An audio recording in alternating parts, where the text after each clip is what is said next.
苹果好像在折叠手机上面有一些突破性的技术，那最近讨论性蛮高，然后加上市场上面也非常多新的折叠机种推出，那我们今天的影片就来讨论 iPhone 折叠机到底它的未来，然后它的这个趋势，它应该会往什么方向走？那我们开始吧。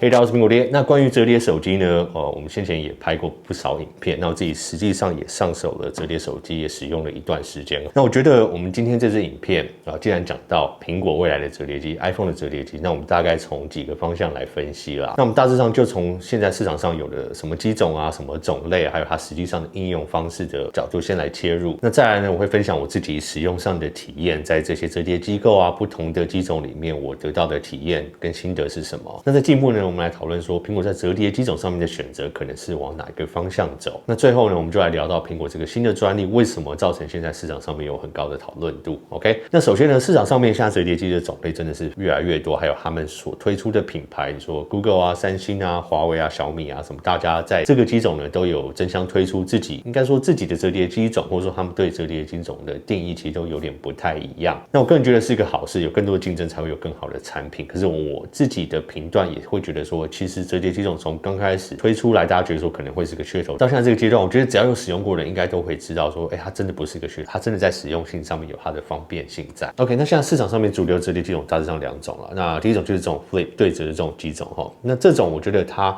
可能主要诉求是在缩减它的尺寸，变得很小巧啊，放进包包啊或者随身携带是非常的方便。那我实际使用过后呢，我觉得说你在用它在做拍摄的时候，也是因为它这个折叠机构，不管你要自拍或拿来当脚架，它真的让你平常在使用上增加了蛮多的便利性还有实用性，所以不单单只是缩小尺寸这一点，更何况如果你要把它所有的这些优势考量在一起的话，我就觉得它真的是有它的市场存在。那现在以目前市场上面的反应呢，这一类的机种也是卖得非常好。那第二个呢，就是像这种 Fold 的机种嘛，那这一类呢就是比较2合1的方式，它外面的萤幕是这种一般手机的比例，所以在你使用上面不会觉得有什么差异。可是当你打开来之后呢，它里面就有一个像是这种小平板的尺寸，那这种呢就是比较像是把手机跟平板结合在一起，可是同时间让你使用上又不太有太多的地方需要去习惯，因为毕竟它机身可以做的比较大啊，电池续航力啊，还有它这个外面的主萤幕的部分也是随时都可以让你使用的。可是很多观众会提到，就是说，现在这个折叠机种的它的价格是比较高，那尤其像这种 Fold 将近5万多块台币，那会不会感觉起来好像是说你买一个手机再买个平板会是一个比较划算的选择？你如果单以价钱上看起来的话是这样没有错，你可能买一个 iPad mini 或是买一个可能 iPhone 14啊 iPhone 13来讲的话，结合起来的价格都会比这台手机低。可是有一点是没有办法取代，就是你 iPad mini 再怎么小，你的手机再怎么小，你2个装置结合在一起的时候，你就是分开2个装置需要去带它，那你也不可能放得进口袋。那另外你也还要去考量到2个装置，当你今天有不同的 App 在上面使用的时候，那你不管是储存的档案啊，还有这些 App 的下载啊，还有在使用上的切换，都还是2个装置分开来使用。那虽然以苹果来讲，它在生态链里面整合的算是非常好了，可是如果你有使用过 iPhone 跟 iPad 同时在一起双装置使用的话，其实有些时候它毕竟还是2个装置相比来讲，如果是单一所有的 App 跟档案都存在同一个装置来讲，我会觉得还是可以结合在一起是比较方便的。那以我自己的使用的体验来讲呢，我真的也不会觉得说这种折叠的装置会是一个噱头啦。那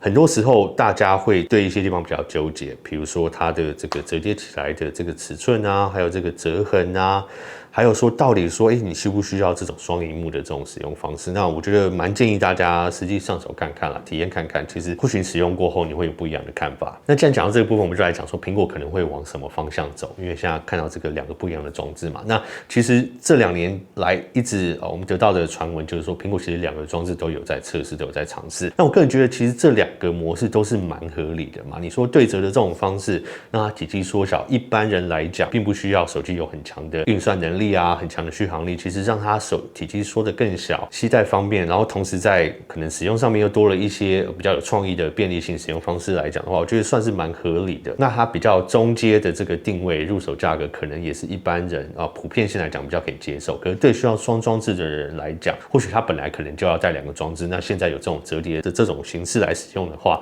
那他可能选择的就是这个方向。那我们就先来讲这种平板跟手机结合起来的这种模式啊，那我也觉得这个可能会是比较需要突破的一个地方。那以苹果来讲，我们讲到这个部分，既然是平板手机2合1的话，我们就讲到 iPad OS 跟 iOS。那其实，在 iPad 的整个机种上面呢，他们也是划分的算蛮清楚的，有这种专业型的机种，使用这种笔电的处理器在里面，那也有这种比较入门的机种，像 mini 啊一般的 iPad。那在这些部分呢，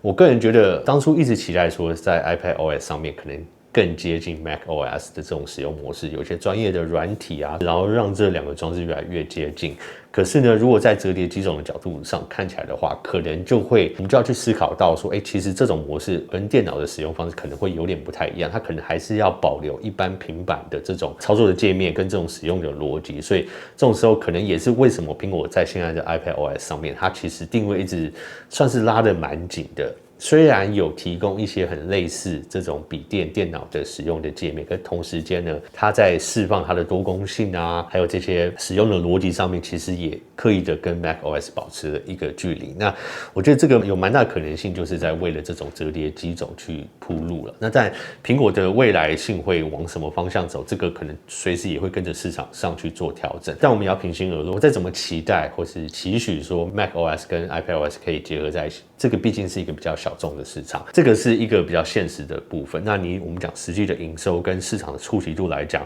也绝对是 iPhone 跟这种比较一般的入门级的 iPad 来讲，它可以触及到的群众是最广。那自然它的在苹果的营收上面也是最重要的一块。那苹果要顾到这一块，不管是为了他们的商业的利益啊，还是说其实市场的趋势就是会比较往这种行动装置的这种方向走。那我觉得这两者都算蛮说得通的。那这也是为什么我觉得其实如果真的有这种 iPhone 的折叠机出现的话，它还是会是一个比较接近，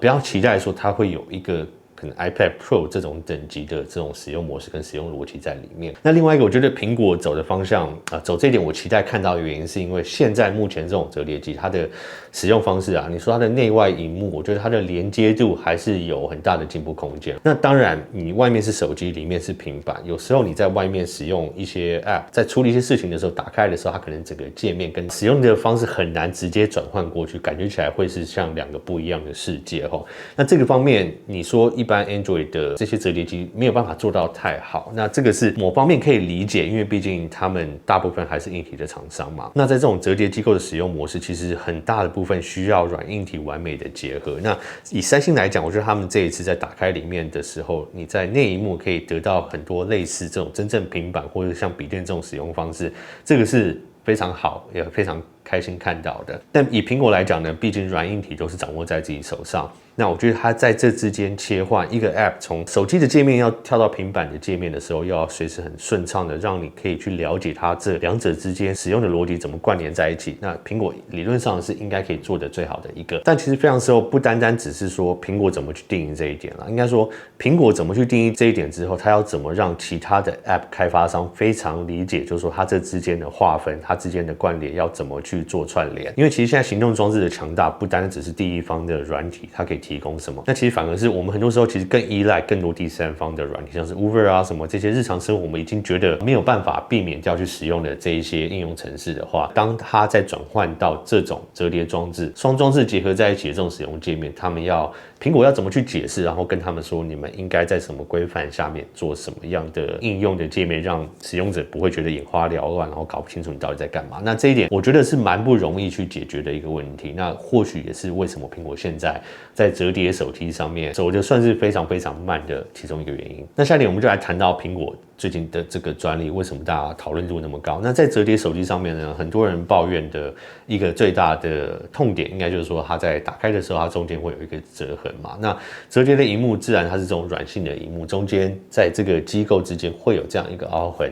多少是可以理解啦。那苹果现在这个专利看起来是说它可以去修复这个凹痕，或者说有一个机关可以把它压平。那这个当然很直接的就解决了很多人的痛处。可是我觉得这个毕竟只是一个专利，只是一个文件。那苹果先前也有非常多的这种案例嘛，好像说在可能两个都是萤幕的笔电上面啊，然后在下面的这个萤幕的地方，如果你要打字的时候，它会有立体的键盘可以从萤幕里面浮出来，让你觉得它有一个真正键盘的这种触控感。那么多年过去，我们还是没有看到实际的产品这样出来，所以有时候专利只是专利。那当然，苹果说在这个折叠萤幕上面可以去修复它的折痕这一点，我并不是说不相信苹果有这个技术，苹果有这个技术也要这些厂商有办法去量产。那苹果如果今天自己有一个萤幕生产的工厂或是他们自己本身就制造萤幕的话，那我相信或许很快就可以看到。可是